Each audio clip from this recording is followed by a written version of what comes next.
samom vrhu planine po imenu Bukulj.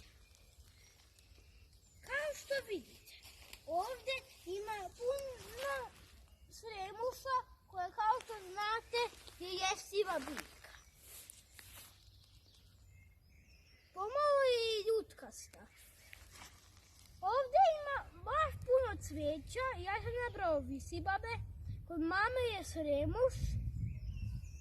Ovdje ima puno drveća, sveže vazduh. Ovdje je prelepo. I naravno ptice cvrkuću. Uskoro ćemo se popeti na sam vrh Bukulje. Popet ćemo se na osmatračnicu. Dragi drugari, evo me još jednom. Evo me na samom vrhu Bukulje, koja je visoka 696 metara. Ovdje možete vidjeti grad koji se zove Aranđelovac.